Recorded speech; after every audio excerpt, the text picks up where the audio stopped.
વડાપ્રધાન નરેન્દ્ર મોદીનું સૂટ ખરીદનાર હીરા વેપારી આપઘાત કરનાર રત્ન કલાકારોના પરિવારોની વારે આવ્યા છે અને 34 જેટલા બાળકોને એજ્યુકેશન સહાય આપી હતી.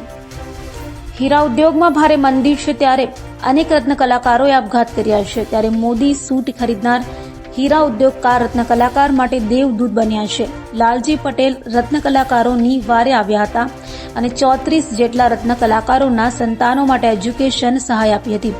હીરા ઉદ્યોગકાર લાલજી પટેલે સહાયની પહેલ કરી છે અને વિદ્યાર્થી દીઠ 15,000ની એજ્યુકેશન સ્કોલરશીપ અપાઈ છે. આપઘાત કરનાર રત્ન કલાકારના પરિવારને સહાય અપાઈ છે. આજે છેલ્લા 20 દિવસ પહેલાં ડાયમંડ વર્કર યુનિયન દ્વારા એક અભિયાનની શરૂઆત કરવામાં આવી કે રત્ન કલાકારો આપઘાત ન કરો અમને.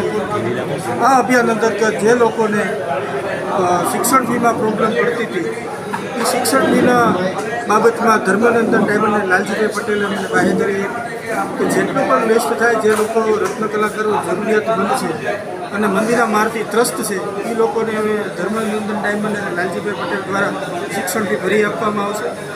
આજે ધર્મનંદન ડાયમંડની અંદર ચેક વિતરણનો કાર્યક્રમ રાખવામાં આવ્યો હતો. 4.5 લાખ કરતાં વધારે માતબર રકમ અને 15,000 રૂપિયાની શિક્ષણ ફી ભરી દેવાની ચેક વિતરણ કરવામાં આવ્યું છે. 40 કરતાં વધારે બાળકોનું શિક્ષણ ફી ભરી અને લાલજીભાઈ પટેલ અને ધર્મનંદન ડાયમંડ દ્વારા એક ઉમદા ઉદાહરણ પૂરું પાડ્યું છે.